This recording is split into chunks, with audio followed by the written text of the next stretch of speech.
She had exactly $10 left in the world. Not $10 and some change. Not $10 tucked somewhere she had forgotten about. $10. One bill creased down the middle soft from being folded and unfolded too many times the way money gets when it has been held by someone who is afraid of losing it. Wren Calloway was 20 years old, and she was sitting on the cold concrete steps outside the Harwick Public Library on a Tuesday morning in November, watching the fog roll in from the Pacific like it owned the coastline. Which it did, really. The fog didn't ask permission. It just moved in, covered everything, and stayed until it was ready to leave. Wren understood that feeling. She had been sleeping outside for 3 weeks, not camping, not roughing it on some adventure she would later tell stories about. Sleeping outside the way people do when there is nowhere else to go, when the last door has already been closed, when you have finally run out of people willing to let you stay a little longer. She had a small backpack with 2 changes of clothes, a flashlight with batteries she wasn't sure still worked, a half-eaten granola bar, and that $10 bill. She had not eaten since yesterday morning. The library opened at 9. She knew that because she had been coming here every day for the past week, arriving right when the doors unlocked, staying until closing time. It was warm inside.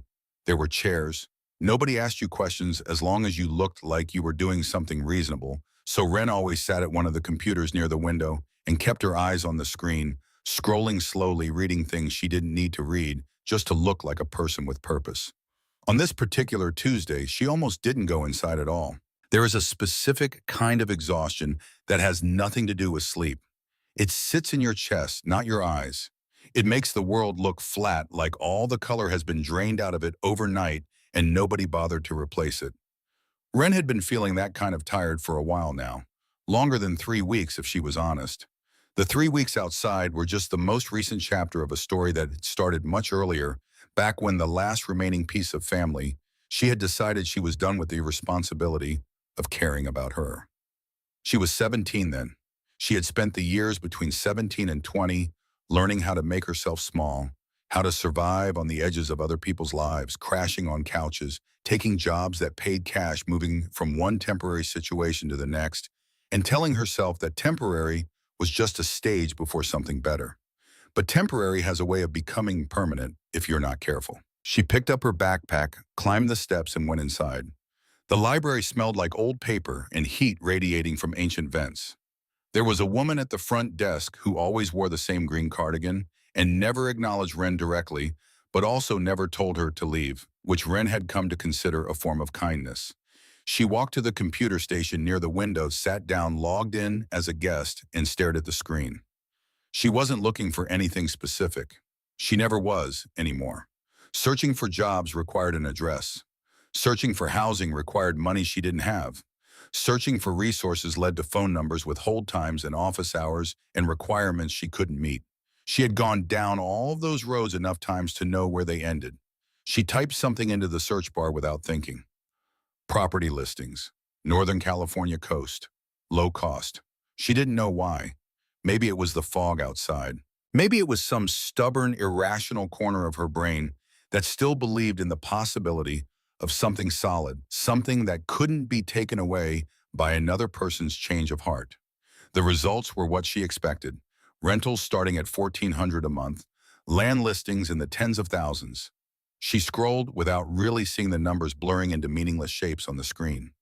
And then she stopped. It was buried between a storage unit auction notice and a county property tax filing.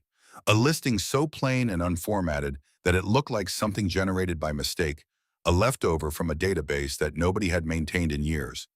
There was no photograph, no detailed description, no contact information beyond a generic submission form. The listing read, Coastal Access Property, Cave Formation, Northern Harwick County Bluff, existing iron gate, sold as is, no utilities, no road access, price $10. Wren read it 3 times. Then she read it a 4th time more slowly, making sure she wasn't misunderstanding something basic about the words in front of her. $10, the exact amount she had left. She sat back in the chair and looked at the ceiling for a moment. There was a water stain up there shaped vaguely like a hand. She had noticed it before. Her first thought was that it was a scam. Obviously, nothing was ever actually $10. There would be fees or taxes or some fine print that turned it into something she couldn't afford. Her second thought was that even if it wasn't a scam, a cave with no utilities and no road access was not a place a person could actually live. Her third thought arrived more quietly than the other two. She had nowhere else to go. She clicked on the listing and read it again. Then she opened the submission form. Then she sat for a long time with her hands in her lap, not moving, looking at that water stain on the ceiling. There is a moment that comes in certain lives, not in all lives, but in certain lives, where you arrive at a choice that doesn't look like a choice at all. It looks like desperation. It looks like the absence of better options. But somewhere underneath the fear and the exhaustion and the practical voice in your head listing all the reasons why this is a terrible idea, there is something else. A quiet, stubborn pull, the kind that doesn't argue with you. It just waits. Ren had spent 3 years talking herself out of things. She was done talking. She filled out the submission form. She uploaded a scan of her ID at the front desk printer. She paid the $10 through the library's payment kiosk, watching the screen confirm the transaction with a small green check mark. She printed the confirmation receipt on a single sheet of paper, folded it carefully, and tucked it into the front pocket of her backpack. Then she sat back down and looked out the window at the fog, and for the first time in longer than she could remember, she felt something other than afraid. She felt like she had done something. The address on the listing led her 4 miles up the coastal highway and then off onto a service road that was barely a road at all, more of a suggestion of 1, 2 tire tracks pressed into dry grass with a strip of weeds growing down the center. Ren walked it on foot because she had no car, the backpack heavy on her shoulders, the confirmation receipt in her pocket. It took her most of the morning.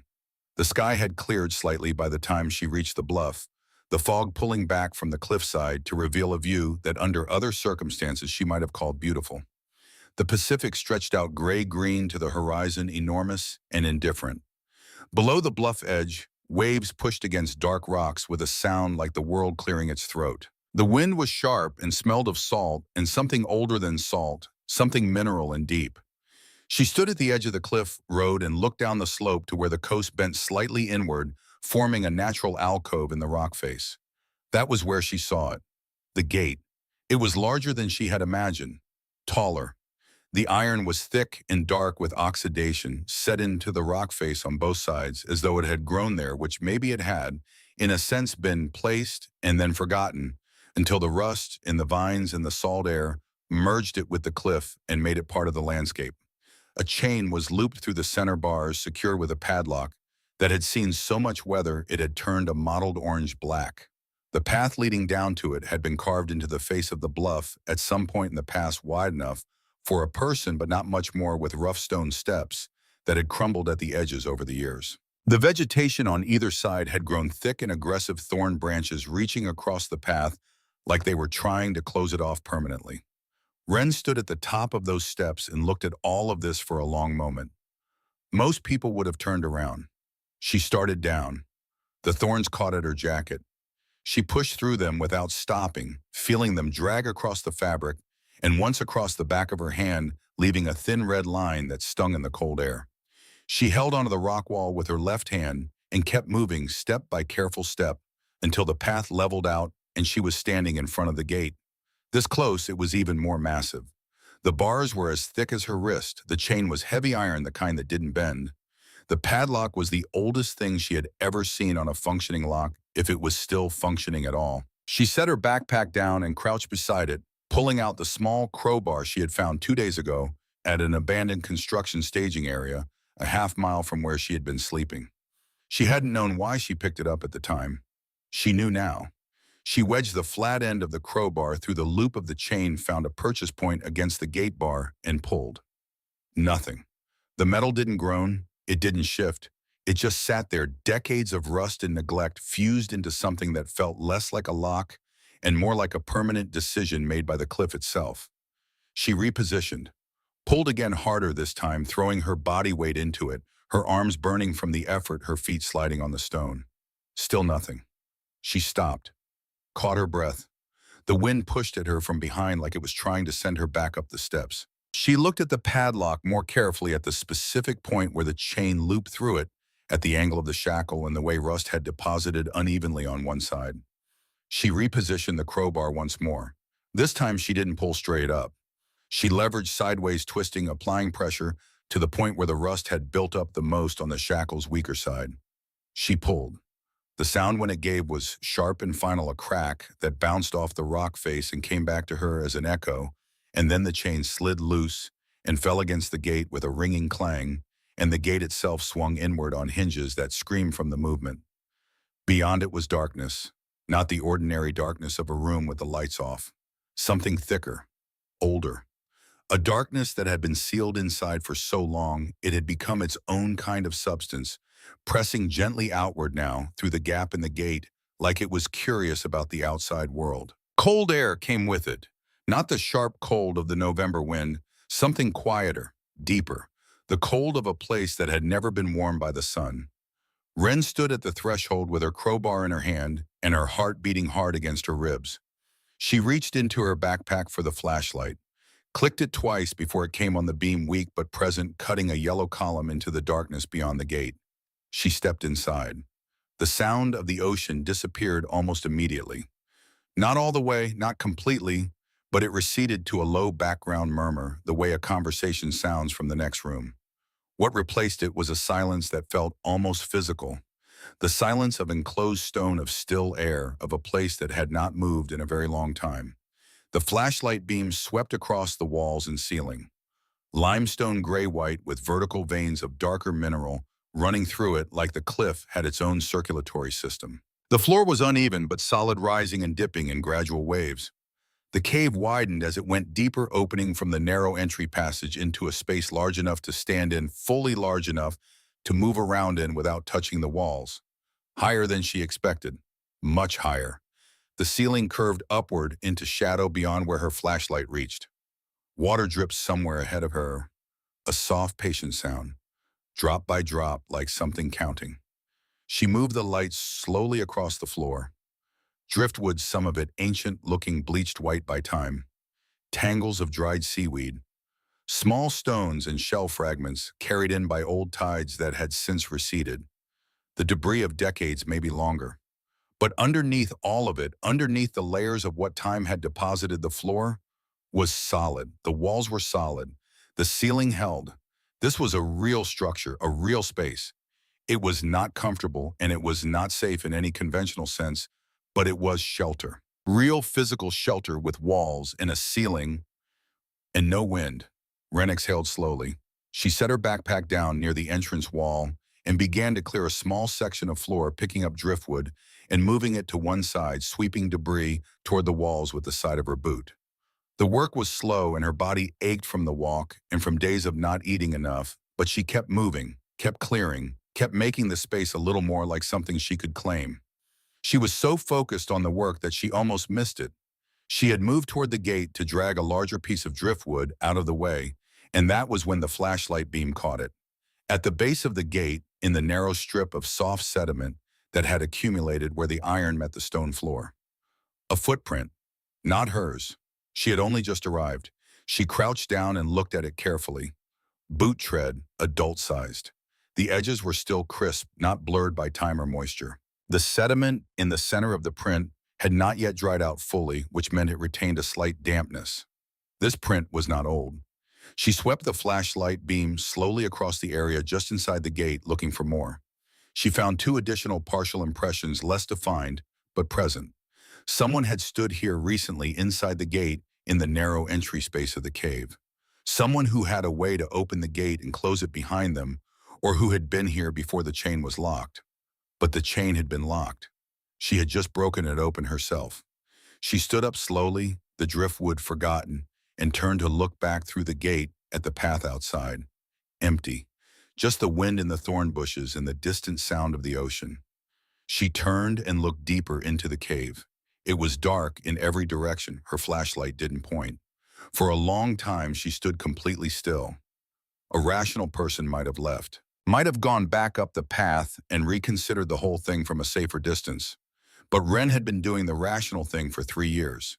She had been careful and cautious and realistic about her options, and here she was, 20 years old with an empty stomach and no place to sleep. She picked up her backpack, tightened the straps. She was not leaving. She chose a spot against the far wall of the main chamber, away from the entrance where the rock formed a natural alcove. She arranged her limited supplies. She ate the rest of the granola bar in small bites, making it last as long as she could. She kept the flashlight off to preserve the battery, sitting in the dark, with her back against the cold stone, listening to the drip of water somewhere deeper in the cave and the faint sound of wind at the gate. She should have been terrified. She had been terrified every night for the past 3 weeks. But here inside this sealed, dark space with its cold salt air and ancient stone walls, she felt something unexpected. She felt hidden. Not hiding. Hidden. Like the cave was a hand that had closed gently around her, like she was something small and worth keeping safe. It made no rational sense. She noted that. She sat with it anyway. She slept. She didn't mean to. Her eyes simply closed, and the exhaustion that she had been carrying for so long finally found a place to put itself down, and she dropped into the deepest sleep she had known in months, right there on the cleared stone floor, with her backpack under her head, and the darkness of the cave wrapped around her like something almost protective. When she woke, she could not tell if it was day or night. The cave made no distinction. There was no light from outside reaching this far in. She clicked on the flashlight and checked the time on her phone, which had 17% battery and no signal. 8:47. It was dark enough outside for the cave to be completely light-sealed, which meant she had slept through the afternoon and well into the evening. She sat up slowly. Her back ached from the stone. Her body was stiff and cold. But she was rested in a way she hadn't been in a long time, genuinely rested, the kind that comes from actual deep sleep, and not just unconsciousness born of exhaustion. She looked around the cave in the flashlight beam, and then she looked toward the passage she hadn't explored yet. It was at the far end of the main chamber, where the ceiling dropped lower, and the cave continued beyond what she could see.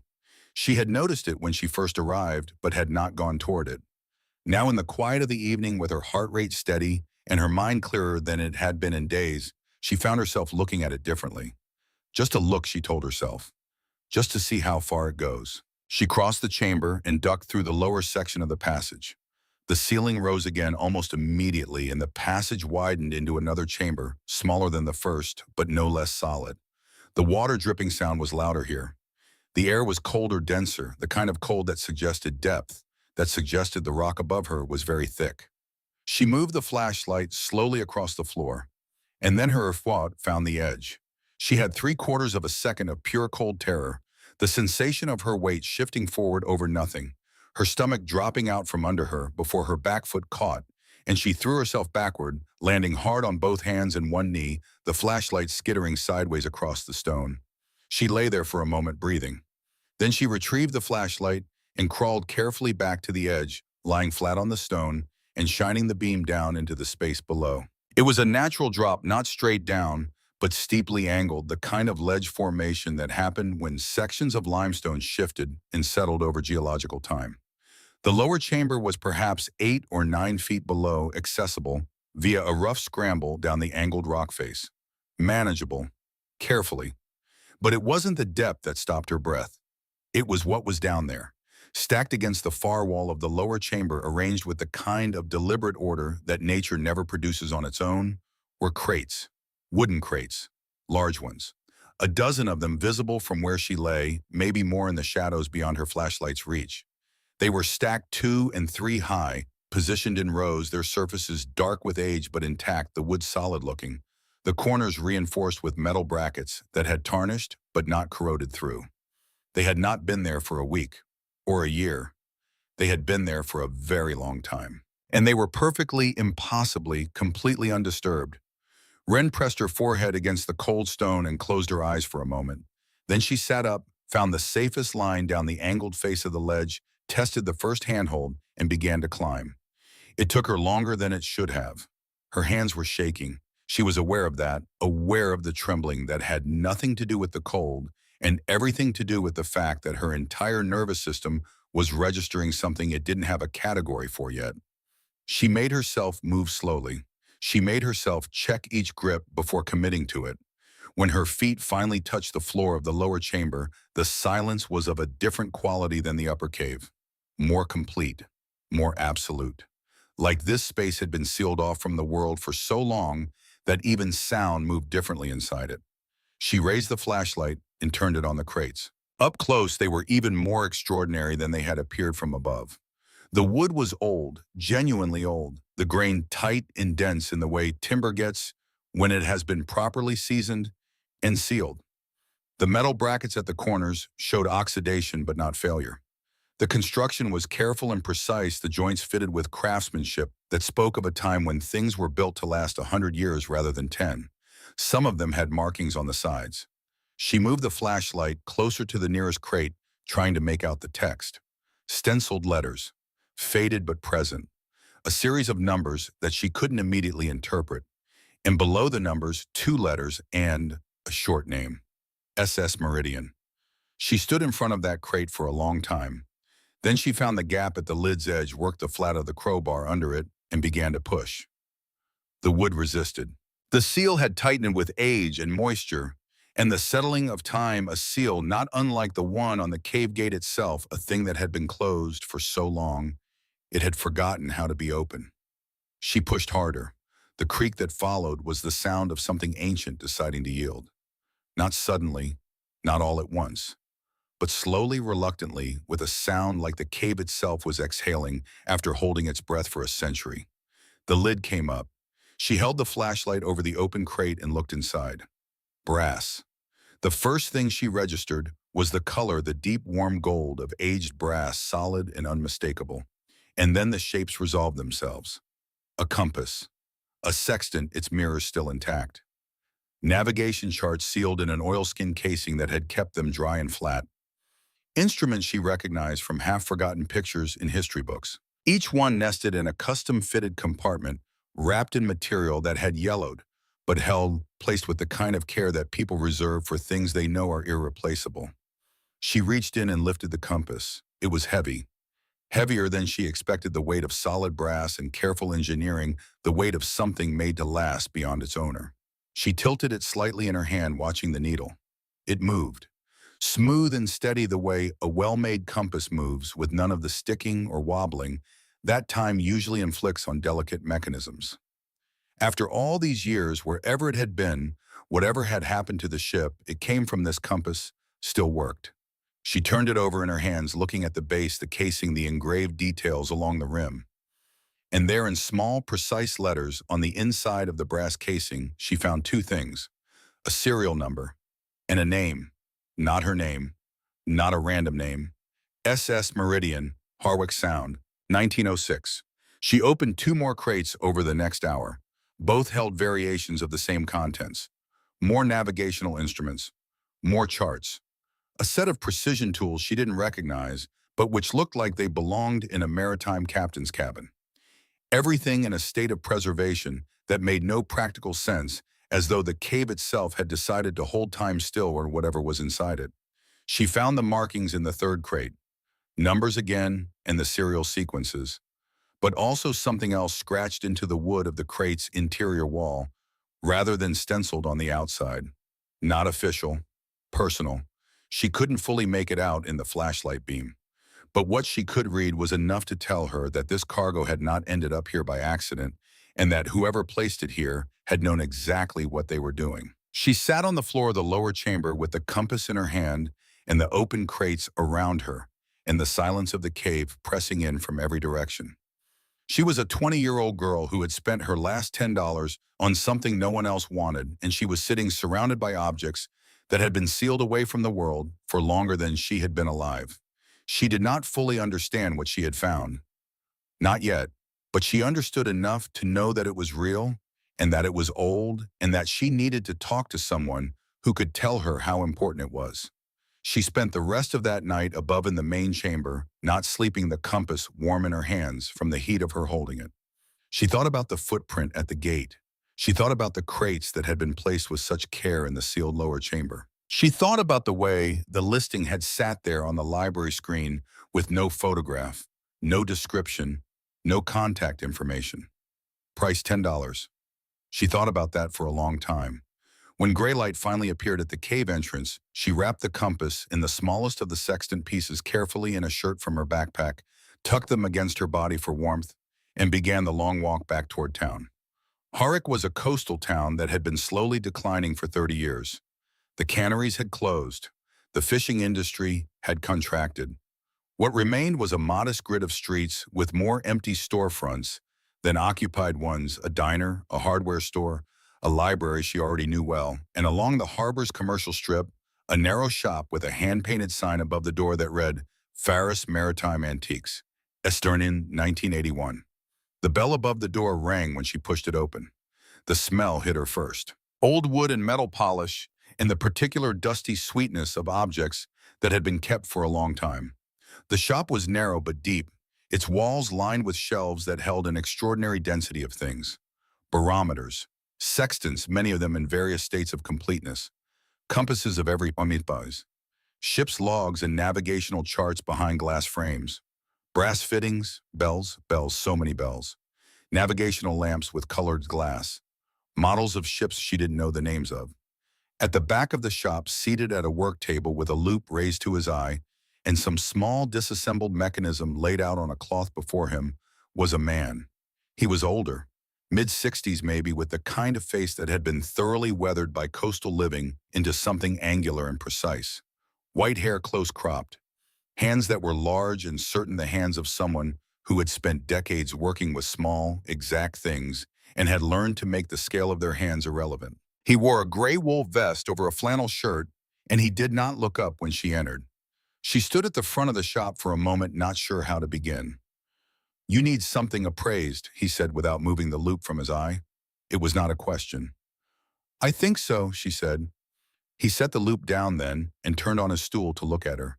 His eyes were the pale gray of winter sea, and they moved from her face to her backpack to the bundle she was holding against her chest, with the focused efficiency of someone who read situations quickly. "Let's see it," he said. She approached the counter and began to unwrap the shirt. The compass came first, then the sextant component, then the smaller engraved instrument she still had no name for. She set them on the glass counter surface and stepped back. Edmund Ferris looked at the items for a long moment without touching them. Then he leaned forward. Then he put his loop back in his eye. He looked at the compass for what felt like several minutes. He turned it slowly. He examined the serial number engraving the rim detail, the movement of the needle. He set it down and picked up the sextant component, and she could see, even from where she stood, that his breathing had changed. Something had shifted in the set of his shoulders. "Where did you get these?" he said, not loud, not aggressive, quiet in a way that had weight to it. "I found them," she said, "in a cave on the bluff north of the county road." He did not look up from the sextant. "What kind of cave?" "Limestone on the coast. I bought it." She paused. "There are more, a lot more. Crates of instruments, all of them like this." He set the sextant down very carefully on the counter beside the compass. He looked at her. "How many crates?" he said. "I counted at least a dozen before I stopped counting, maybe more." Something moved through his expression. She couldn't fully read it. It was not disbelief. It was something closer to a recognition that he had been dreading. "The name on the casing," he said, SS Meridian. "You know it," she said. He was quiet for a long moment. He looked back at the compass on the counter. He looked at it the way a person looks at something they have thought about for a long time and never expected to actually see. "The Meridian left the port of Harwich Sound in October of 1908, he said. His voice was steady but careful, the voice of a man choosing his words one at a time. "Cargo runs south. She never arrived. No wreckage was recovered. No bodies were found. The cargo manifest was filed and sealed with the county records and then quietly forgotten over the following decades." He paused. "That was 117 years ago." Wren said nothing. The shop was very quiet around them. Outside, a gull called once from somewhere over the harbor. "How much is it worth?" she said. He exhaled slowly, the breath of a man who understands that the answer to a question will change the person asking it. "Each piece individually," he said, "we're talking thousands. The compass alone in this condition, from this vessel with this provenance, you would be looking at a significant auction number. 20, 30,000, possibly more to the right collector." He looked at her directly. "But a full cargo hold of maritime instruments from a ship that disappeared without a trace in 1908, perfectly preserved with verifiable provenance." He paused. You're not talking about a find, you're talking about a discovery, the kind that changes the written record. She held the edge of the counter. There is something else you need to understand, he said, and now his voice had changed again, quieter, more deliberate. He looked at the door of his shop, then back at her. The Meridian didn't just disappear. People have been asking questions about that ship for decades, not historians, not researchers. He held her gaze. There is a family in this county, old money going back 5 generations, whose wealth traces in part to a cargo shipping concern that operated out of this harbor in the early 1900s. He paused. The Crane family. She waited. Victor Crane is the current head of that family. He is a private collector with significant resources and longer reach than his public profile suggests. Edmund's voice dropped further. For as long as I have been in this business, there have been quiet inquiries. Subtle, persistent, always at arm's length. Questions about the Meridian, about what happened to her cargo, about whether anyone had found anything along the northern bluffs. He looked at the compass one final time. Those inquiries came from people who worked for Victor Crane. The silence in the shop was complete. Whatever you found in that cave, Edmund Ferris said, whatever you legally own by the terms of that deed, I need you to understand something very clearly. He leaned forward slightly. You are not the only one who has been looking. Wren stood at the counter of Edmund Ferris's shop and held herself very still. She felt the compass, which she had rewrapped during their conversation, pressed against her palm through the fabric of the shirt. Its weight had not changed, but somehow it felt different now. Not just an object, a fact, a thing with edges and consequences. What should I do? She said. His expression was serious and measured. Document everything, he said. Every crate, every marking, every instrument. Photograph it all. Keep records of every date, every detail. Lock nothing down and tell no one until you understand exactly what you're holding and what your legal rights are. He paused. And be careful who you talk to in this town. She nodded. She rewrapped her items and tucked them back into her backpack.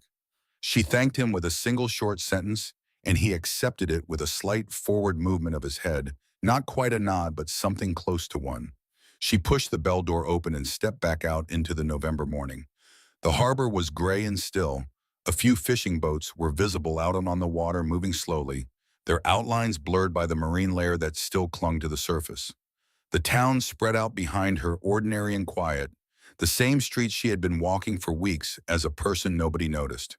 She looked down at her hands, the same cold fingers that had picked up a crowbar from a construction site because she didn't know why. The same hands that had held $10 and spent it without hesitation because something told her to. She turned and began walking north, toward the bluff, toward the gate she had broken open, toward the cave that had been waiting in the dark for 117 years for someone with exactly nothing left to lose to find what had been left inside it. The wind came off the ocean and pushed at her back as if agreeing with the direction she had chosen.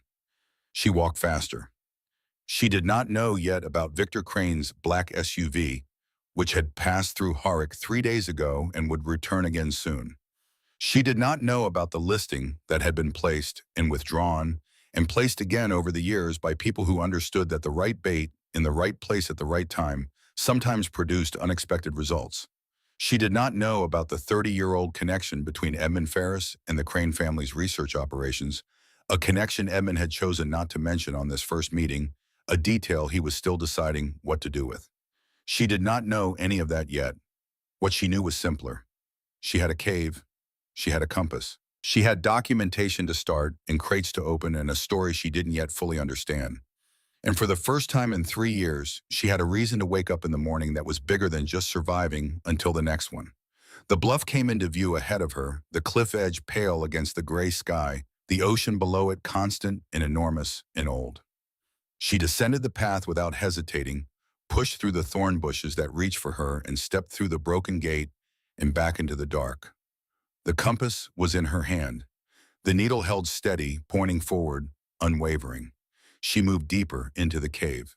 The week that followed was the most purposeful week of Wren Calloway's life. She woke before dawn each morning before the gray light reached the cave entrance and lay still for a few minutes, listening to the drip of water in the lower chamber below her. That sound had become something she organized her days around without meaning to. It was patient and rhythmic, and it did not care about anything that happened above it. She found that steadying. She had established a system. The upper chamber was living space. She had expanded the cleared area considerably, sourcing additional driftwood from the tide line below the bluff to construct a simple raised platform that kept her sleeping surface off the cold stone. She had found a salvageable tarp at the same abandoned construction staging area where she had gotten the crowbar, and she had rigged it across the alcove to block the draft from the gate. It was not comfortable. It was functional, and functional was something she understood how to work with. The lower chamber was where the real work happened. She descended each morning with her phone charged to whatever percentage she had managed from the library's public outlet the afternoon before, and she documented, methodically, completely. Every crate photographed from 3 angles before she touched it. Every marking recorded by hand in a small spiral notebook she had found in the free bin outside the library. Every instrument sketched as best she could, her drawings rough but accurate, capturing the essential details of shape and inscription and serial number. She had opened 9 crates by the end of the 4th day. The contents were variations on the same theme, but the variations mattered. The first 4 crates held the navigational instruments she had already cataloged. The 5th held something different. Sealed glass containers, the old kind, with wax-sealed lids, each one holding rolled documents. Some of the documents were navigational charts. Others were something else entirely. Official-looking papers with letterheads she couldn't fully read in the flashlight beam, signed and stamped with seals that had faded to near invisibility over the decades. She photographed everything without trying to interpret it yet. The 6th crate held personal effects, not instruments, personal objects. A pocket watch that still ticked faintly when she wound it. A set of engraved cufflinks. A leather-bound logbook, its cover cracked but intact, its pages still legible in places and completely illegible in others where water had at some point touched the edges and then retreated. She handled these pieces differently than the instruments, more carefully. They felt different in her hands, less like cargo and more like evidence that there had been a person attached to all of this once. Someone who had placed these things here, not because they were valuable, but because they needed to survive. She replaced the logbook without reading it in detail. She noted its existence and photographed it and put it back exactly where it had been. She was not ready to read it yet. She didn't know why. Some instinct told her to gather the full picture first before opening any of its chapters. She was working her way through the 8th crate on the morning of the 5th day when the shadow fell across the entrance. She had left the gate propped open for light and air circulation, a habit she had settled into after deciding that the footprint she had found on the first day was old enough not to be an immediate threat, or that's what she had told herself. She was in the upper chamber when she saw it, a shape in the gate opening a person-shaped interruption in the pale November light. She went completely still. The shape resolved itself into a man as her eyes adjusted. Tall, well-built in the way of someone who has maintained themselves carefully over a long life. A dark overcoat, expensive, the kind that had never seen a hardware store or a construction site. Silver hair, precise, controlled even in the coastal wind. He stood at the gate and looked into the cave with the composed expression of a man who had been expecting to arrive somewhere for a long time and was not surprised to finally be there. He did not step inside. Not yet. He looked at Wren with pale blue eyes that had the quality of water that is very deep and very cold. "Miss Calloway," he said. His voice was smooth and well-maintained like the coat. "I apologize for arriving unannounced. My name is Victor Crane." She said nothing. "I believe you found something remarkable here," he said. "I thought it would be worth a conversation." He smiled. The smile was technically correct, involving the right muscles in the right sequence. But it stopped at the bottom of his eyes and did not continue upward, and Wren, who had spent years reading the difference between people who meant well and people who meant well for themselves, registered that immediately. "I'm not sure we have anything to talk about," she said. "I think we might," he said pleasantly. "May I come in?" She stepped to the side because blocking the entrance of a cave in front of a large man she had never met seemed like a worse choice than letting him see that she had nothing to hide. He stepped inside and looked around the upper chamber with the same composed assessment he had applied to her. He noted the sleeping platform, the cleared space, the backpack against the wall. He looked at all of it without any visible judgment, which was somehow worse than if he had judged it. "You've made yourself quite at home," he said. "I own the property," she said. "Yes." He let the words settle. "That's actually one of the things I wanted to discuss." He moved toward the center of the chamber, looking at the walls, the ceiling, the general geography of the space. The Crane family has had an interest in this particular section of the coastline for some time. A historical interest, you understand. My great-grandfather's business operations included maritime shipping concerns that were active in this region during the early part of the last century. He paused, looking at her. "I understand you found some artifacts below, items that may have a connection to those operations." She watched him carefully. "Who told you that?" "Small towns have long memories," he said simply, "and I have been keeping a respectful distance from this property for several years, hoping that the right opportunity would present itself to discuss its historical significance with whoever held the deed." The phrasing was careful enough to have been rehearsed. "I'd like to make you an offer," he said, "a generous one. For the deed, for whatever you found on the property, for the whole of it, a clean transaction. You walk away with a number that changes your life in very concrete ways, and the historical materials find their way into private preservation." He quoted a figure. It was the kind of number that a person who has been sleeping on a stone floor for a week processes in a specific way. It arrived in her mind and opened up into a landscape she had not inhabited for years. A landscape that included walls and warmth and food, bought without counting exactly how many bites it would take to make it last.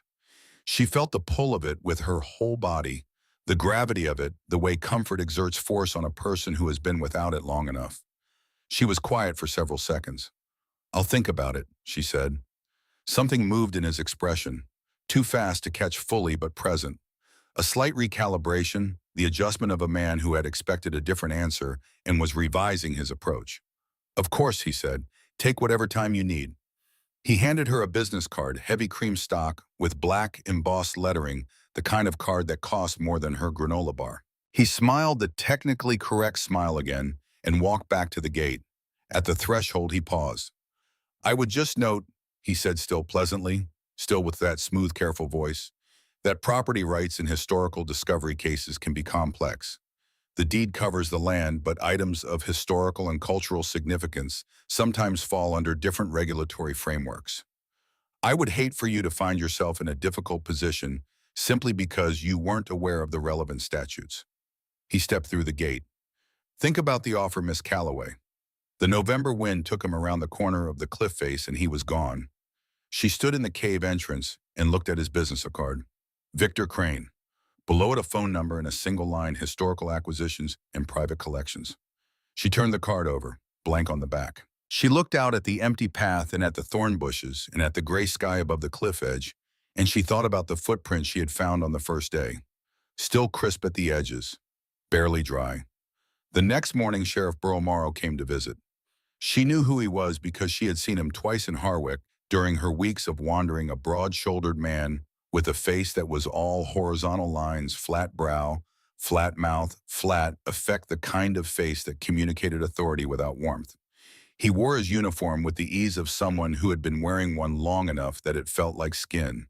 He parked his patrol vehicle at the top of the service road and walked down to the bluff path with his hands in his jacket pockets, unhurried. He did not come to the gate.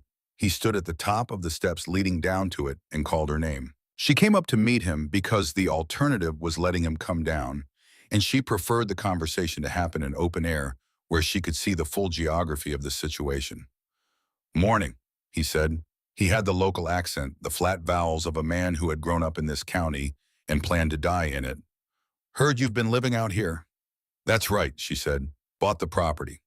$10. County records have it filed." He nodded slowly in the way of someone acknowledging information they already have.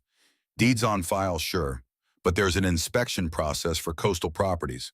Geological stability, structural safety. Can't just have someone setting up housekeeping in a sea cave without a proper assessment of whether it's going to fall into the ocean." He said it the same way Victor Crane had said everything. Pleasantly, carefully, with a surface of reasonableness over something harder underneath. "I can request a full structural inspection," he continued. Takes a few weeks to process. In the meantime, county policy would require the property be vacated pending assessment. He looked at her. I'd hate to have to write that order. She held his gaze. His face was completely neutral, the professional neutrality of a man who had practiced it for many years and could maintain it indefinitely. I appreciate the concern for my safety, she said. Just doing my job, he said. He held her gaze for a moment longer, then looked past her at the cave gate. Then he looked at the path down to it, at the thorn bushes she had started trimming, back at the cleared line of approach.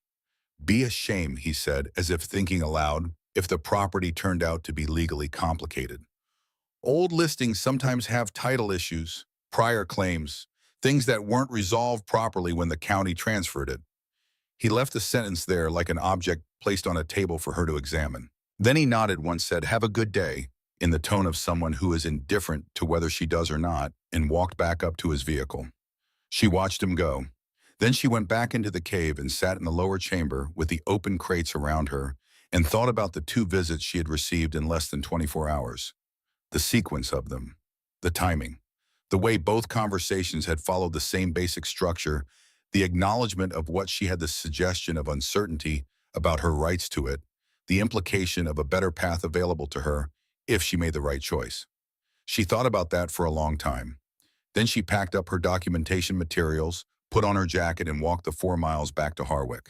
She went to the library first. She spent 2 hours at the computer looking up coastal property law in California, maritime historical preservation statutes, county deed transfer procedures in the specific language around ownership of items found within a legally purchased property. The reading was dense and she didn't understand all of it, but she understood enough to know that the picture Victor Crane had painted of her legal position was significantly more complicated and threatening sounding than the actual law supported. The deed was real. The purchase was valid.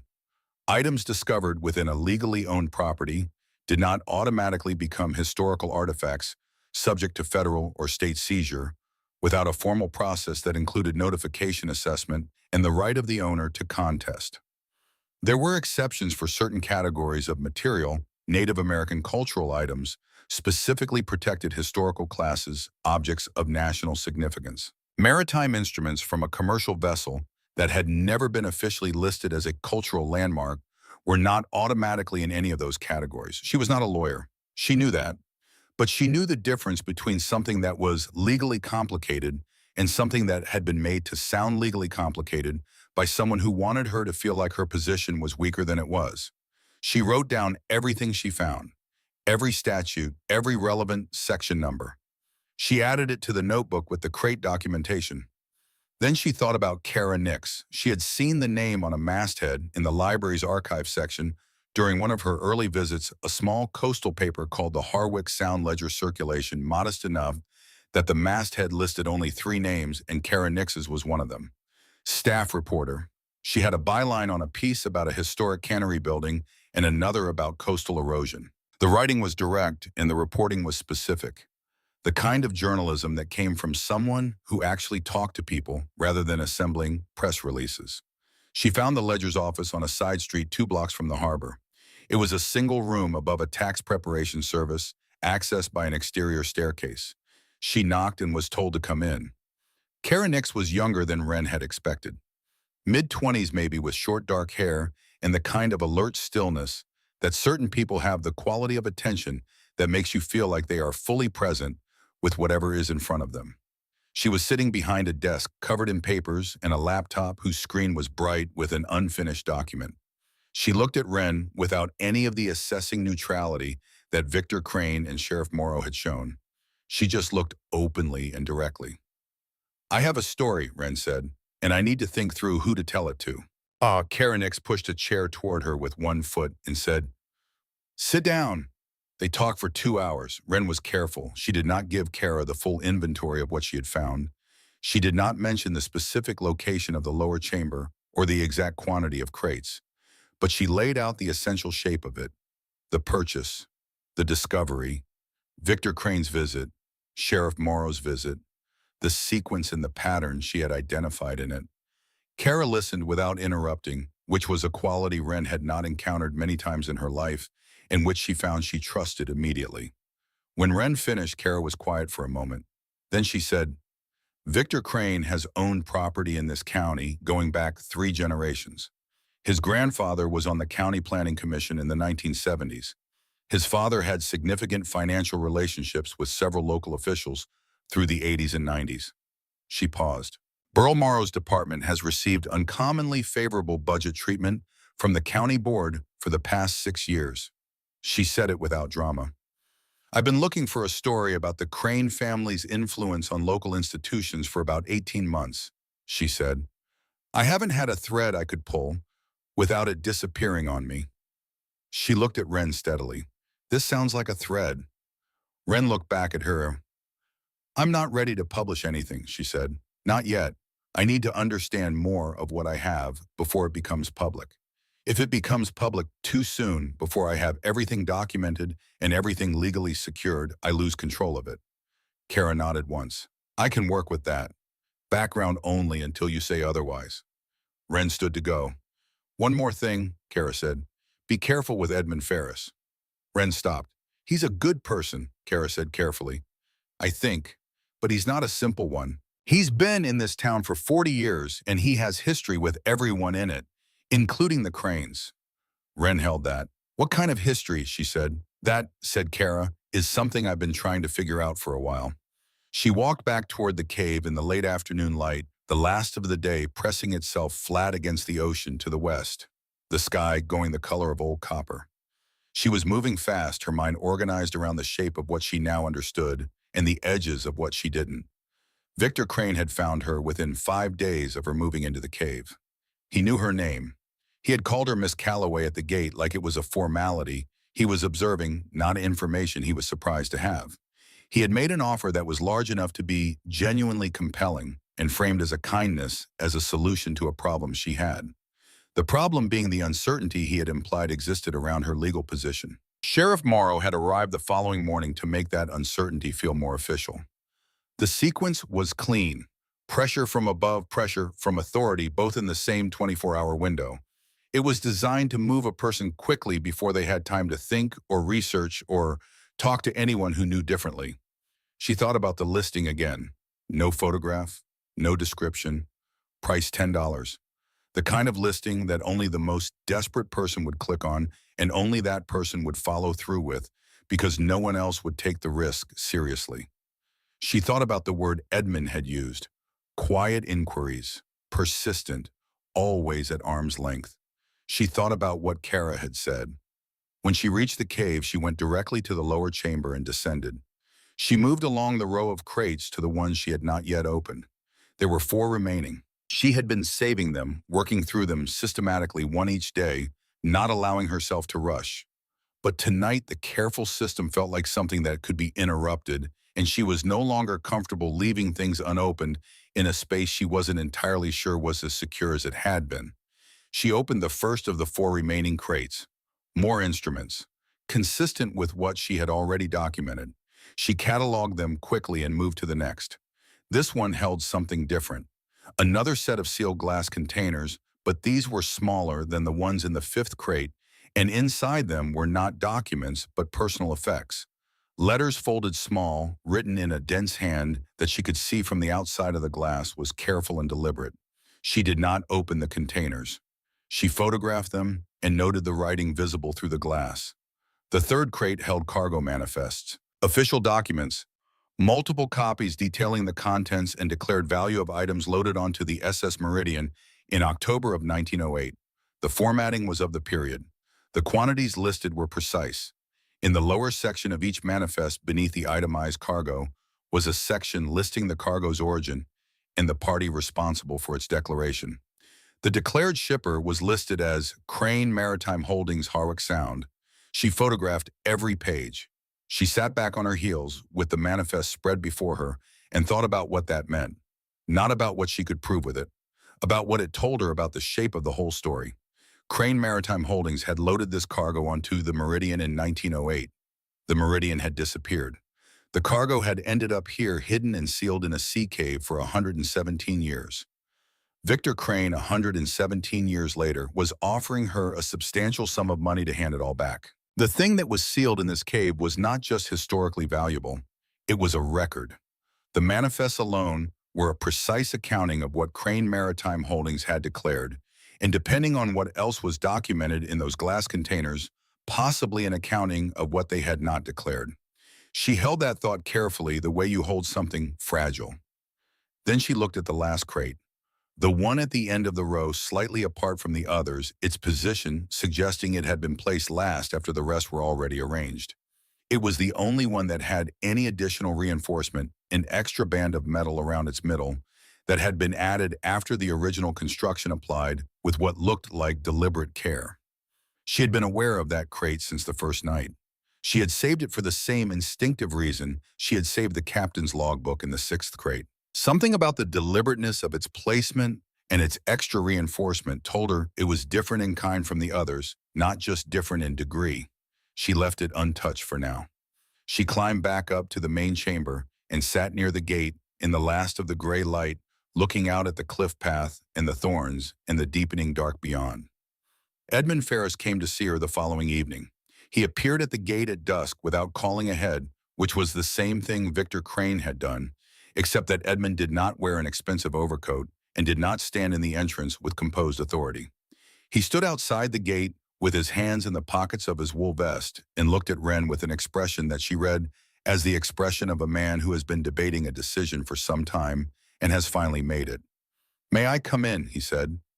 "Yes," she said. He stepped inside. He looked at the cleared space, the sleeping platform, the evidence of a person who had turned a sea cave into a home through methodical effort. He looked at it with a different quality than Victor Crane had. Not assessing, more like recognizing. He sat on a flat section of stone near the wall, without being invited the way old people sometimes do, moving to where their body will be comfortable without ceremony about it. "Victor Crane came to see you," he said. "4 days ago," she said. He nodded. He looked at his hands for a moment. "There is something I should have told you when you came to the shop," he said. "I didn't because I was still deciding what the right thing was. I've decided." He looked at her directly. 31 years ago, I was hired as a research consultant by a private acquisition firm based out of this county. I was younger, my shop was struggling, and the money was meaningful to me. The work was historical research. Maritime records, county archives, coastal land surveys. I was looking at the firm's direction for any documented reference to a sea cave formation on the northern Harwick Bluffs that might have been used for cargo storage in the early 1900s. He paused. The firm was a subsidiary. I didn't know at the time who owned it. I found out 3 years into the work when the firm's attorney came to meet Baum, and I recognized him from a profile piece in the county paper. He looked at her steadily. He was Victor Crane's father's personal attorney. The dusk light in the cave was turning everything blue-gray. Outside, the first stars were becoming visible over the ocean. "I stopped the work, and when I found that out," Edmund said, "I told them I couldn't continue without understanding the full scope of what I was researching and why. They let me go. No conflict about it, which told me my research had either been valuable enough to be finished without me or had already found what it needed to find." He paused again. "I found in my research references in the county land survey records to a coastal cave formation at the location matching your property. The survey was from 1923, and the surveyor noted the presence of an iron gate that appeared to be of recent construction at the time of the survey." He looked at the gate, meaning the gate was placed there between 1908 and 1923. Wren said nothing. She waited. "The listing you purchased," he said. "The $10 listing. I had seen a version of that listing before. Not recently. In the records I was reviewing during my research period. A property listing that appeared periodically in county real estate filings over the decades. Always priced at a nominal amount. Always minimal description. Always the same general location." He looked at her. "It was a mechanism," he said. "Do you understand what I mean by that? Not a genuine listing, a periodic placement designed to catch a certain type of response. If a serious buyer with resources found it, the Crane family would be immediately informed and could intercede. If a casual browser found it, they would not follow through. If only the most desperate person found it and acted on it, they could be managed." She felt the cold of the cave in a different way than before. They expected someone who would be easy to deal with, she said. Yes, he said. They didn't expect someone to actually live here, she said. No, he said. I don't believe they did. He leaned forward slightly on his stone seat. The listing was a net wren. They cast it every few years to make sure nobody had stumbled onto the property organically and found anything. If someone took the bait, they would show up, see nothing remarkable about the upper cave and move on. Or they could be bought off cheaply. Or they could be pressured legally through Morrow's office. Any of those options was manageable. He paused. The option they didn't account for was someone who would break the gate, descend into the lower chamber, document everything systematically, and then walk to my shop in the morning. A long silence followed. Why are you telling me this now? She said. He looked at his hands again, then up at her. Because when you came into my shop, he said, you reminded me of someone who deserved to know the full shape of what they were standing in. And because I have spent 31 years carrying the weight of having helped the Crane family search, however indirectly, without fully understanding what I was helping them find. He stood up slowly with the deliberate movement of an older man rising from a surface that was not designed for sitting. I can't undo 31 years, he said. I can tell you the truth now and let you decide what to do with it. He looked at her one final time. What's in those crates I don't know entirely, but I know what the Crane family has been trying to recover for half a century, and I know that whatever it is not something they want preserved. It is something they want to disappear. He walked to the gate and stepped through it. Document everything, he said without turning back, and find yourself a lawyer who doesn't know Victor Crane's name. His footsteps faded up the path and the cave was quiet again. Wren sat in the blue-gray dark for a long time. The days that followed were the hardest. Victor Crane's lawyer sent a letter to the Harwick County Assessor's Office disputing the validity of the deed transfer on grounds of procedural irregularity in the original listings county filing. The letter was copied to Wren through a process server who found her at the library, which told her that Crane already knew her patterns and movements well enough to intercept her at a specific location at a specific time of day. The procedural challenge was as far as she could determine from 2 more hours of research on the library computer, legally thin. The listing had been properly filed. The payment had been properly processed through the county system. The deed transfer had been recorded. But thin did not mean nothing, and the process of contesting it would require responses and filings that she had no resources or legal expertise to manage. Sheriff Morrow came back twice more that week, not to the cave. Both times he found her on the road driving past, slowly making eye contact from behind the windshield. Not stopping, not speaking, just being present in her line of sight in a way that was designed to be felt rather than challenged. A rock was thrown at the cave gate in the middle of the second night. She heard it from inside, a sharp impact against the iron bars, and she lay completely still in the dark afterward, listening for footsteps. She heard none, but she did not sleep again that night. The pressure was cumulative in the way that physical cold is cumulative. You can manage 1 degree of cold. You can manage 5. But when the temperature drops consistently day after day, the reserves that let you manage it begin to wear through. And underneath those reserves, there is a simpler, more animal version of you that just wants the cold to stop. There was a night 11 days after Victor Crane's first visit when she sat in the lower chamber with the open crates around her and thought seriously about taking the offer. Not because she had been persuaded by anything they had said, not because she believed their arguments were correct, but because she was 20 years old and she was tired in the specific way that comes from being targeted, from knowing that someone with resources and patience and long reach has decided to move you. She was tired the same way she had been tired when she walked into the library on the morning she had found the listing. Not in her eyes, in her chest. She held the brass compass for a long time in the dark of the lower chamber, turning it slowly in her hands. The needle moved with her hands and then found north again each time she let it settle. Patient, consistent. It had been doing this for 117 years in the dark alone, and it had not stopped working. She thought about the footprint at the gate. She thought about Edmund's 31 years. She thought about what Kara had said about needing a thread that wouldn't disappear. She thought about Captain James Aldrich, whose name she had found in the 6th crate's logbook pages. She had finally begun to carefully read the officer who had commanded the SS Meridian on her final voyage, whose precise and careful handwriting covered those water-damaged pages with accounts of cargo loading and route calculation and weather observation right up to the point where the pages became illegible. She thought about a man who had loaded something carefully into a sea cave and sealed it behind an iron gate and then disappeared from the historical record. She thought about what a person does when they have something true and important, and they know that powerful people want to make it disappear. She thought about the specific kind of courage that required. She set the compass down. She was not done.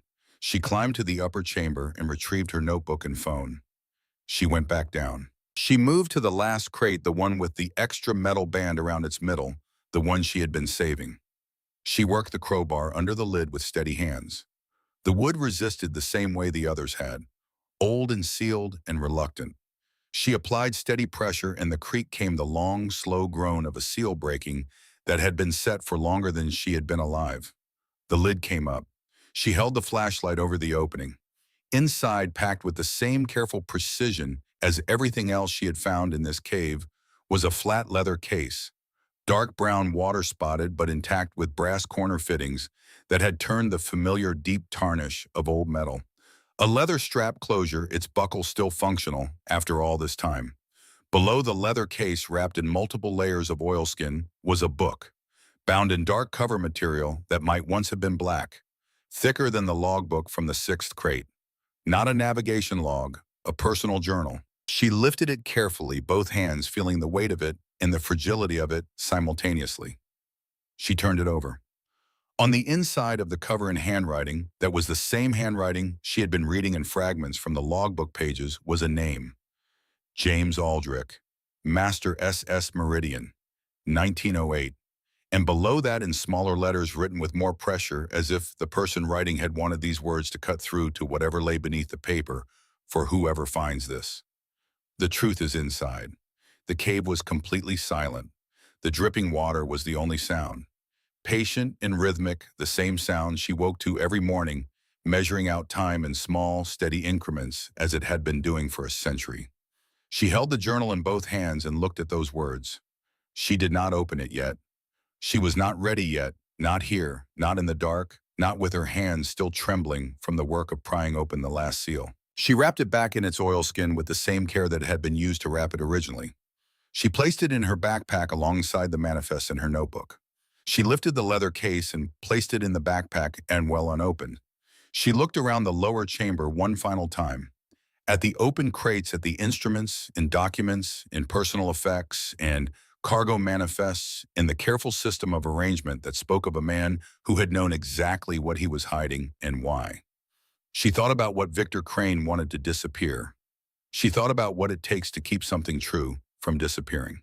She climbed out of the lower chamber, moved through the upper cave, stepped through the iron gate and out onto the bluff path in the cold night air. The stars were bright over the ocean, which was dark and enormous and constant. The wind came off the water and moved through her hair. She looked at the path ahead. She had what she needed. Now she needed to understand what she had. She read the journal by flashlight, sitting against the cave wall with her knees pulled to her chest and the oilskin wrapping folded neatly beside her. And she did not stop reading until she reached the last page. It took most of the night. James Aldrich had been 43 years old when he wrote the first entry. A merchant mariner of 22 years, the son of a Harwick fishing family, a man who had worked his way from deckhand to first mate to master of his own vessel through the kind of accumulated competence that leaves no dramatic stories behind it, only a long, quiet record of ships arrived safely, cargo delivered intact, crew brought home. He wrote the way such men write, in plain declarative sentences with no ornamentation, each observation recorded with the same weight as every other, the weather given the same attention as the cargo, manifest the condition of the rigging, noted alongside the condition of his own mind. The early entries were exactly what she expected. Route calculations, weather observations, notes on the crew, small portraits of individual men rendered in 2 or 3 precise sentences each. The loading of cargo at Harwick Sound in the first week of October 1908. The composition of that cargo, navigational instruments primarily destined for a receiving agent in San Francisco, high-quality maritime equipment, manufactured in the Northeast and shipped west for distribution to Pacific Coast vessels. And then 3 days out of port, the entries changed. Not dramatically. James Aldrich was not a man given to drama. But the handwriting, which had been consistent and evenly spaced through the earlier pages, became slightly compressed in certain places, as if the writer was choosing how much space to give certain thoughts. He had begun to notice things that did not add up. The cargo manifest, as filed with the Crane Maritime Holdings before departure, listed the navigational instruments and their declared value. But Aldrich had supervised the loading personally, as was his practice, and the weight of the cargo did not correspond to the declared contents. Some of the crates were heavier than their declared contents would account for. Not dramatically, not enough to flag at the dock in ordinary circumstances. But Aldrich had been loading cargo for 22 years, and he knew the weight of a crate full of brass instruments, and he knew when something else was in it. He had asked the loading supervisor about it. The loading supervisor had told him the weight differential was within normal variation, and that the manifest was accurate, and that Captain Aldrich should concern himself with navigation rather than inventory. Aldrich had written that exchange down word for word, and then had written beneath it, "I do not believe him." He had asked to inspect the sealed crates. The request was refused by a representative of Crane Maritime Holdings, who met the vessel the following morning before departure, a man Aldrich identified by name in the journal, a name she did not recognize, and told him the cargo was sealed by the shipper and not subject to inspection by the vessel's master. Aldrich had written, "This is irregular. I have never been refused inspection rights on my own ship.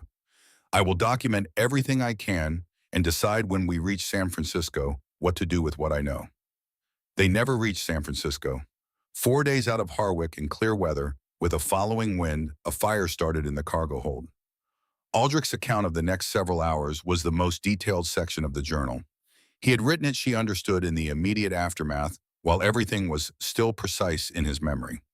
The fire had been small, at first contained, the kind that a well-drilled crew could manage. But it did not behave the way ordinary fires behave. It spread with a speed and direction that did not follow the available fuel. It moved as if it knew where it was going. 2 of the cargo crates in the hold detonated in sequence with a force that blew out a section of the hull planking below the waterline and sent debris across the deck. That was not the behavior of navigational instruments. In the chaos of the fire and the hull breach, Aldrich had made his decision. He directed the crew to abandon ship in good order. Then, while his first mate supervised the lifeboats, he had gone back into the hold.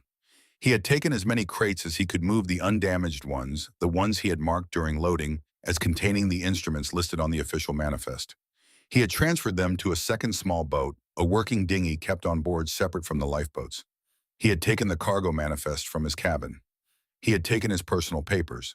He had sealed the dinghy's cargo as well as he could against water. The crew had believed he went down with the ship. He had not gone down with the ship. He had navigated the dinghy alone up the coast for 2 days, following the shoreline north, keeping close to the cliffs. He had known this stretch of coast since childhood. He had known about the cave formation on the Harwich northern bluffs, the way local mariners knew the particular features of their home waters, as practical knowledge rather than interesting geography. He had found the cave. He had forced the natural crack in the cliff face that had served as its entrance before the gate was placed. He had moved the crates inside. He had made 3 trips over 2 days to carry everything from the dinghy up the bluff path. Then he had written everything down. All of it.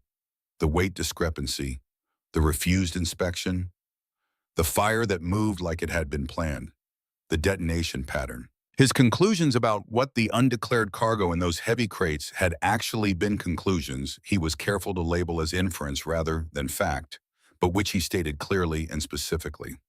His conclusion was this: Elias Crane, owner of Crane Maritime Holdings, had been using the Meridian and other vessels in his fleet as transport for undeclared cargo, the nature of which Aldrich believed, based on the detonation pattern and the fire's behavior, was industrial contraband, specifically quantities of a particular chemical compound used in mining operations that was subject to heavy federal regulation and taxation in the period. The declared cargo, the navigational instruments, had been legitimate. It had served as cover documentation for the undeclared weight. The fire had been set deliberately by one of the crew. Aldrich identified him by name, a man recently hired at the insistence of Crane Maritime's representative to destroy the evidence of the undeclared cargo, and along with it any possibility of an official inquiry into the discrepancy. Elias Crane had arranged to sink his own ship. The crew had survived. All of them. Aldrich noted this with evident relief. The abandonment had been orderly, and the weather had been calm, and the lifeboats had been picked up by a northbound coastal vessel within 6 hours. Aldrich had not been among them, which meant he had been listed as lost with the ship. He had spent the following 3 years living under a different name in a small coastal town 50 miles north of Harwick. He had corresponded cautiously with a maritime lawyer in San Francisco about the possibility of bringing evidence of the deliberate scuttling to federal authorities. The lawyer had told him the evidence he described would be significant, but that presenting it would require him to reveal himself and to formally contest the finding of his death, which would expose him to potential criminal liability for abandoning his post and for failing to report the fire to authorities at the time. Aldrich had weighed this for a long time. The final entries of the journal were written in 1911, 3 years after the Meridian went down. The handwriting was the same, still plain, still declarative, but there was something different in the weight of it, the pressure of a man who has decided something difficult and is committed to the decision. He had consulted a notary. He had prepared a formal document. He had arranged for the cave entrance to be secured with an iron gate, paying a local ironworker in cash, under the name he had been using since 1908, telling the man it was a storage facility for salvage equipment. And then he had written the last entry. She read it twice before she set the journal down.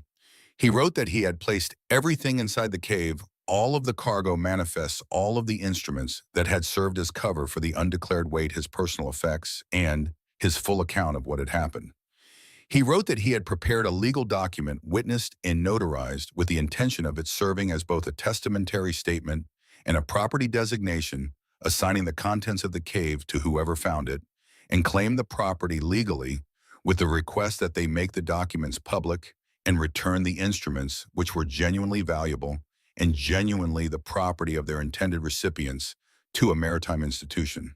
He wrote that he did not know if anyone would ever find it. He wrote that he hoped they would. He wrote that the Crane family was powerful and would likely continue to be powerful, and that the evidence inside the cave would probably not be sufficient to bring criminal charges against Elias Crane at this distance in time. But he wrote that the truth had a value beyond its legal utility, that a record existed, that it could not be bought or pressured or made to disappear as long as someone was willing to carry it forward. He had signed his full name, James Aldrich, Master SS Meridian. Below the signature, in a different ink, as if added later, were 4 words: I am not sorry. She sat for a long time in the quiet cave with the journal in her hands and the flashlight balanced against the stone beside her, its beam pointing upward to diffuse light across the ceiling. She thought about a man who had spent 3 years deciding what to do with what he knew. She thought about him moving crates in the dark, alone up a bluff path in the days after watching his ship burn. She thought about him sitting somewhere 3 years later, writing the last entry in a journal he would seal inside a cave and leave for a stranger. She thought about what it had cost him. Not the danger or the work or the years of hiding, the specific cost of knowing something true and not being able to say it in your own voice, not being able to stand in the light with it and declare it because the people who needed to be afraid of it were too powerful and too well placed, and you were one person without resources. She understood that cost in a way she would not have understood it 3 weeks ago. She wrapped the journal back in its oilskin. She retrieved the leather case which she had not yet opened. She set it on her knees and worked the buckle with careful fingers, feeling the old leather resist briefly before giving way. Inside the case, flat and precisely folded, was a single document. Multiple pages dense with text, the typeface of an earlier era, formal and exact. At the top, a notarial seal, its impression still clear in the paper. At the bottom, a signature witnessed by 2 names she did not recognize, dated November 14, 1911. She read it slowly because the language was the language of legal documents from 114 years ago, and she needed to move through it carefully. The document designated the contents of the monument as the legal property of whoever held the deed to the coastal property, identified by the county survey coordinates listed in the document's preamble, held in good faith through a direct transaction with any county authority, and who had physically occupied the property and documented its contents. The legal phrasing was not modern. She was not a lawyer, and she could not evaluate its precise current standing. But she understood its essential meaning with complete clarity. James Aldrich in 1911 had written the chain of ownership forward in time. He had not left the contents of this cave to be claimed by any specific person or family. He had left them to whoever found the property and lived in it and documented what was inside. That person was Wren Calloway. She pressed the document flat against her knees and looked at the notarial seal for a long time.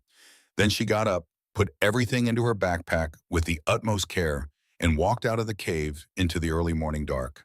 She called Kara Nix from the library's phone the moment it opened. She said 4 words, "I'm ready to talk." They met at the ledger office an hour later. Wren set the documents on Kara's desk in order. The cargo manifest first, then the journal, then the notarized document at the end, the one with the seal. Kara read everything without speaking. She read slowly, moving through the journal entries with the same careful attention she had given Wren's account in their first meeting. When she reached Aldrich's final entry, she stopped for a moment. Then she kept reading. When she finished the notarized document, she set it down and looked at the wall for several seconds. Then she looked at Wren. "I need to make some calls," she said. A maritime historian at UC Davis who has published on Pacific Coast shipping in the early 1900s. A property rights attorney in Sacramento who works on historical land cases, and a colleague at the Associated Press who covers institutional accountability in California. She paused. "This is bigger than the ledger," she said, "but the ledger breaks it. That's the condition." "That's the condition," Wren agreed. Kara picked up her phone. The maritime historian's name was Dr. Elaine Marsh, and she arrived in Harwick 4 days later, driving a small sedan packed with reference materials and a portable scanner. She was in her 50s, with the energy of someone who has waited their whole career for a particular phone call and has just received it. She spent 6 hours in the lower chamber of the cave, moving between the crates with a methodical reverence that Wren recognized because she had felt it herself on the first night. The reverence of a person confronted with something they had believed in abstractly for years and were now holding in their hands. She confirmed the instruments, confirmed the period, confirmed the provenance of the cargo manifests against the historical records she had brought with her. And when she read the journal, she sat on the stone floor of the lower chamber and did not speak for a long time. The Meridian's disappearance has been an open question in Pacific maritime history for decades, she said finally. The absence of wreckage was always anomalous. Merchant vessels don't simply vanish in calm weather. There were theories, nothing substantiated. She looked at the journal in her hands. "This substantiates," she said. The property rights attorney was a woman named Ruth Celine, who reviewed the notarized document and the county deed records and the chain of transfers over the following 2 days, and delivered her opinion by phone in the measured tone of someone who has formed a clear view and is being precise about its limits. "The 1911 document is unusual," she said, "in that it anticipates a future claimant rather than naming a specific beneficiary. Its legal standing in a modern court would need to be tested. However, the county deed transfer is straightforward and entirely valid. The procedural challenge Crane's attorneys filed has no substantive basis. I've reviewed the specific filing, and it's a delay tactic, not a genuine contest." She paused. "The more significant issue is the cargo manifest. If they establish what the journal claims they established, that Crane Maritime Holdings deliberately misrepresented its cargo to federal authorities and then destroyed a vessel to conceal that misrepresentation, the implications extend well beyond a property dispute. That is a matter for federal historical records and potentially for the state attorney general's office." She paused again. "It also substantially changes the nature of any negotiation with Victor Crane, who presumably knows what is in those manifests and has spent considerable time and effort ensuring nobody else found out." Wren said yes. Ruth Celine said, "I'd like to take this case." Victor Crane came back on the 12th day after his first visit. This time he did not come alone. He brought 2 men who stayed at the top of the bluff path and did not come down, and a woman in a dark suit who Wren identified as an attorney by the flat professional way she observed everything without reacting to any of it. He came to the gate, and Wren was standing on the other side of it. She had known he was coming.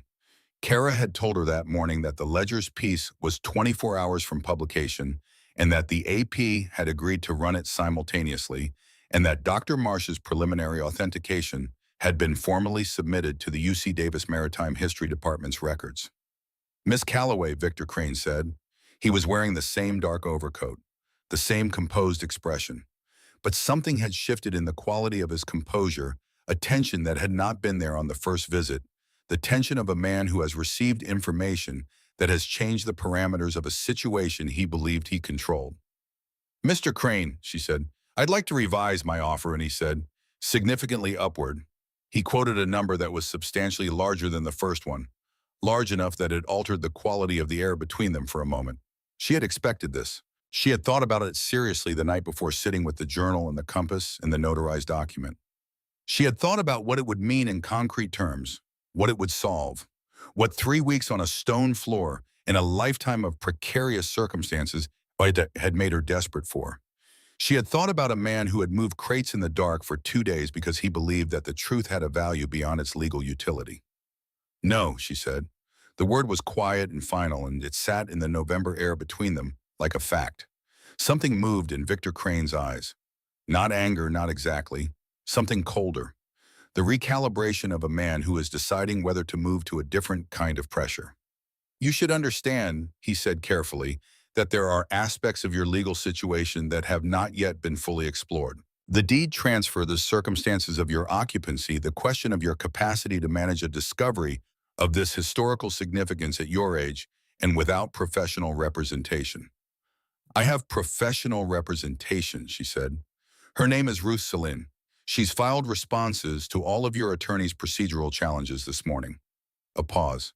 "I also have a maritime historian who has submitted a formal authentication of the cave's contents to Use Davis, and a journalist who is publishing the full story tomorrow morning, including the cargo manifests and James Aldrich's journal account of why your great-grandfather arranged to sink the Meridian."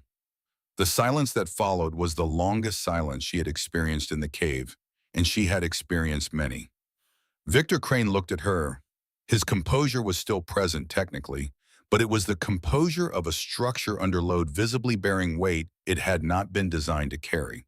"The manifests are historical documents of ambiguous interpretation," he said. "They list Crane Maritime Holdings as the declaring shipper," she said. "The journal provides the captain's contemporaneous account of what the undeclared weight consisted of and how the fire that sank the ship behaved. Dr. Marsh has colleagues in federal maritime historical records who find the combination highly specific." Another silence. "What do you want?" he said. His voice had changed. The smooth maintenance of it had given way to something more direct. The voice of a man who has decided to stop performing and start negotiating. "I want what James Aldrich wanted," she said. "The instruments go to a maritime institution. The documents, all of them, become part of the public historical record. The ledger runs the story. Your family's role in the Meridian sinking is part of that record." She paused. "I don't want the money. I want the property deed upheld, Morrow's procedural interference on the county record for what it was, and Captain Aldrich's name restored in the historical account of the Meridian's fate." She held his gaze. "He commanded that ship for 17 years without incident, and he was recorded as lost at sea because your great-grandfather needed someone to blame. That ends." Victor Crane stood at the gate for a long time. He looked past her into the cave at the cleared space, at the evidence of weeks of habitation and work. He looked at her the way a man looks at something that has surprised him so thoroughly that his entire frame of reference for the situation has become unreliable. He turned and said something to the woman in the dark suit. She responded in a low voice. He turned back. "My attorneys will be in contact with yours," he said. He walked up the path without looking back. The two men at the top followed him. The woman in the dark suit followed them. The sound of their footsteps faded up the bluff and into the distance. Wren stood at the gate of the cave and listened to them go. Then she turned and looked at the cave behind her, at the limestone walls and the cold, salt air, and the dark passage to the lower chamber, where the crates still waited, documented and cataloged and preserved. She exhaled slowly. That evening, Karen Nix came to the cave with a thermos of coffee and her laptop, and they sat at the entrance in the cold and went through the final version of the piece together. It ran to 4,000 words. It had photographs of the instruments, the manifest, the journal cover, the notarial seal on Aldrich's document. It had a quote from Dr. Marsh and a statement from Ruth Celine, and 3 paragraphs of historical context from the UC Davis Maritime History Department's preliminary communication. It had Aldrich's final journal entry reproduced in full with the journal's photograph alongside it. It did not have a quote from Victor Crane. His office had responded to Kara's request for comment with a brief statement from his attorney noting that the family was reviewing the historical claims and had no further comment at this time. Kara read the final paragraph aloud before she submitted it. The cave on the northern Harwick Bluffs was sealed for 117 years.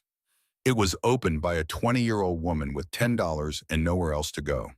What she found inside had been waiting by the deliberate intention of the man who placed it there for exactly this moment.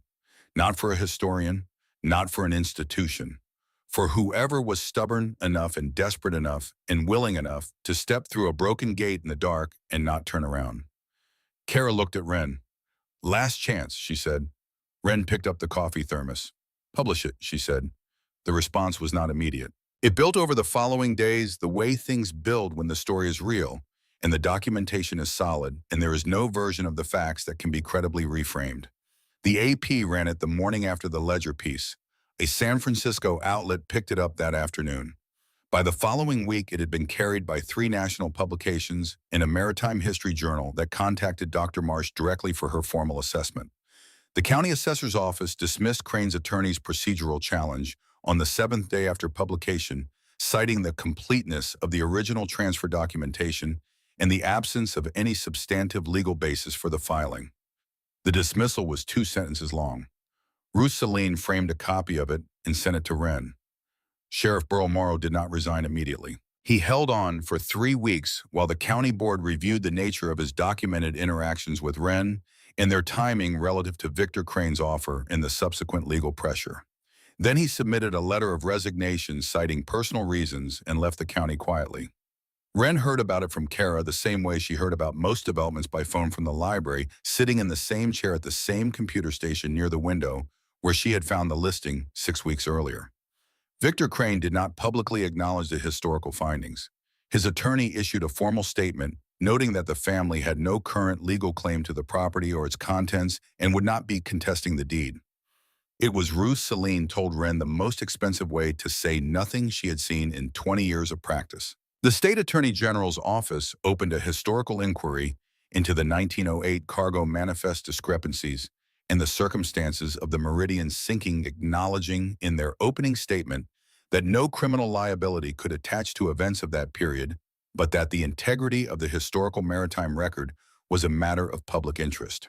In the same week, the UC Davis Maritime History Department submitted a formal recommendation to the California Maritime Museum in San Francisco that the instruments recovered from the Harwick Cave be accepted as a collection under the designation of the SS Meridian Historical Archive, with full provenance documentation, and that the collection be accompanied by a permanent exhibit explaining the circumstances of both the ship's disappearance and its recovery.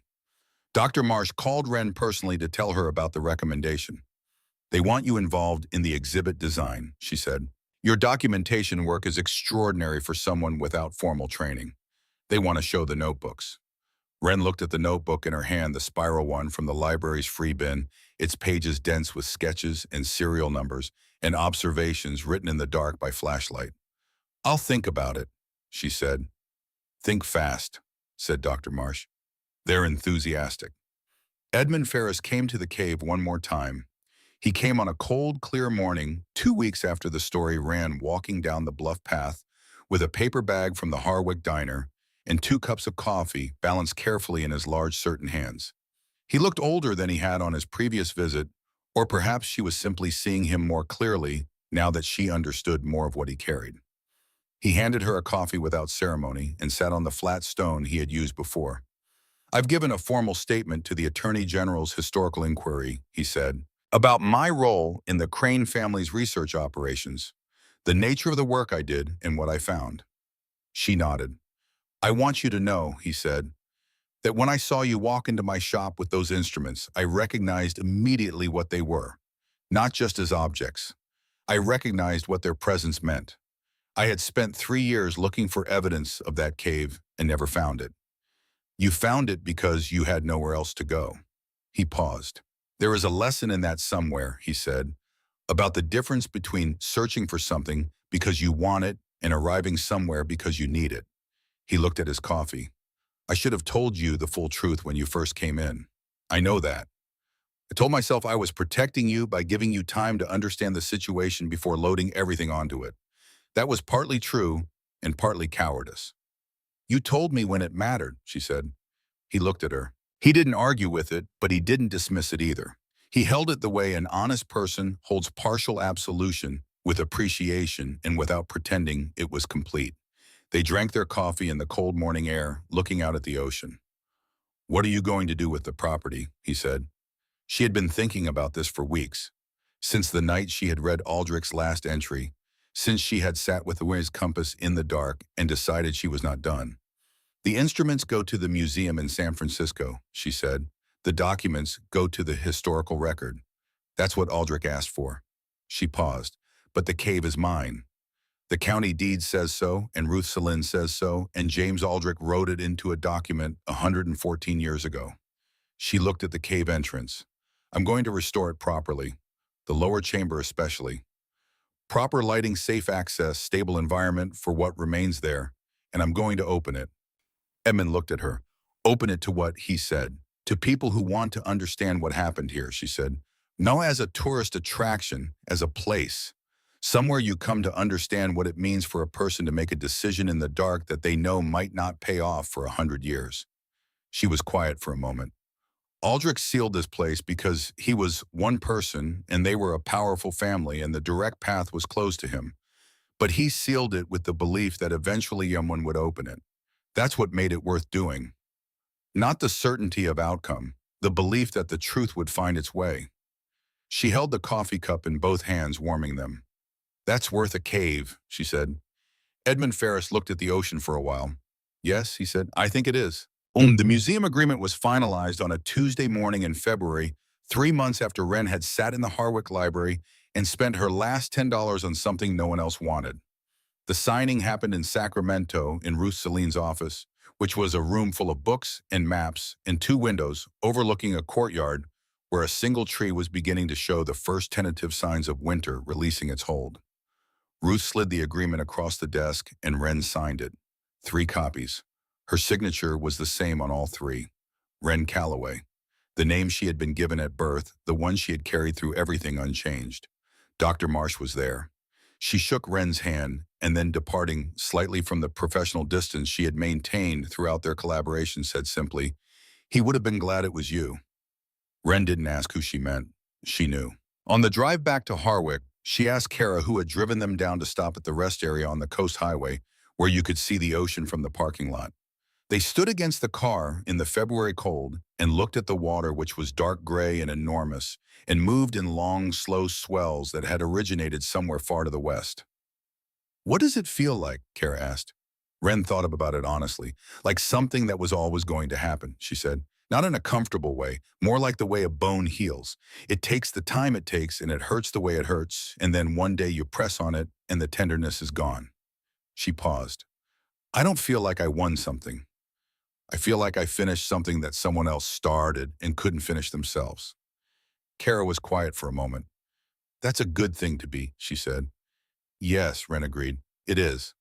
The work of restoration took 5 months. Ruth had helped her establish a small nonprofit structure to hold the property and manage the restoration funding, which came partly from the museum agreement and partly from a historic preservation grant that Dr. Marsh had helped her apply for. She hired a structural engineer first, then a lighting designer, then a preservation specialist who had worked on several coastal cave sites in Oregon. She was present for all of it. Every decision, every material choice, every conversation about how much to change and how much to leave as it was. She left more than she changed. The lower chamber she opened, carefully widening the ledge access to make it safe without removing the geological character of the space. The crates that remained after the museum took the instruments and documents were kept in their original positions, empty, now their lids open, their interior fittings still visible. Small lighting rested at floor level, warm and low, casting the chamber in a quality of light that felt appropriate to what the space had held and what it had been. On the wall of the lower chamber at eye level, she had a single panel installed. Plain material, simple text. The panel contained a brief account of James Aldrich, the SS Meridian, and the facts of October 1908, The last line of the panel was his last journal entry. I am not sorry. She stood in the lower chamber the morning before the cave opened to its first visitors and looked at those four words on the wall and understood them in a way she would not have understood them before. Not as defiance exactly, as a kind of completion. The statement of a person who had done something difficult and uncertain and costly, and who, looking back from the other side of it, found that they would do it again. She thought about $10 in a listing with no photograph. She thought about a crowbar and a chain that broke on the third try. She thought about sleeping on stone and listening to water drip and the specific kind of clarity that comes to a person when everything external has been stripped away and what remains is only what is genuinely true. She thought about a compass needle that had been pointing north in the dark for 117 years, waiting for a hand to hold it. The cave was quiet around her. The dripping water was the same as it had always been, patient and rhythmic and entirely indifferent to everything that had happened and would happen, measuring out time in the same small, steady increments it had always used. She picked up her notebook, the original spiral one worn soft at the corners. Now its pages full. She had kept it through all of it. It sat in her jacket pocket with the same easy weight of something that belonged there. She walked through the lower chamber and up through the passage and into the upper cave, which was her home, now properly so warm in a way the stone had never been before, with real light and real furniture, and the salt smell of the ocean always present in the air, like something fundamental to the nature of the place. She walked to the gate and stepped outside. The morning was cold and clear. The sky, the deep, uncompromising blue that comes to the Northern California coast on certain winter mornings, the kind of blue that makes everything it touches look more precisely itself. The ocean below the bluff was dark and still. A line of pelicans moved south along the water in their ancient, unhurried formation, close to the surface, riding the air above the waves. She stood on the path above the gate and looked at the view she had been looking at for months and still found worth looking at every morning. She reached into her jacket pocket and took out the compass. The brass had warmed to her hand temperature the way it always did now, the way metal warms when it is held regularly and with intention. She turned it slightly and watched the needle settle. It found north the way it always did, smooth and certain, without hesitation, without drama. She thought about the people who would come to this place. Not crowds, not at first. Quiet visitors, individuals, in small groups, people who had read about the meridian and wanted to stand where the story had its ending. Educators, historians, students. People who needed to understand something about what it means to hold on to the truth in the dark. And she thought about something else. The people who would come not because of the ship or the history or the legal resolution, but because of the story underneath all of that, the story of a girl with $10 and no options who had stepped through a gate into the dark and not turned around. That story would find its people. It always did. The people who were in their own version of the moment before the gate, looking at a door they were afraid to go through, needing to know that someone had gone through one just like it and found something worth finding on the other side. She was not the same person who had walked into the Harwick Library on a November morning and sat down at a computer without knowing what she was looking for. She was not trying to be.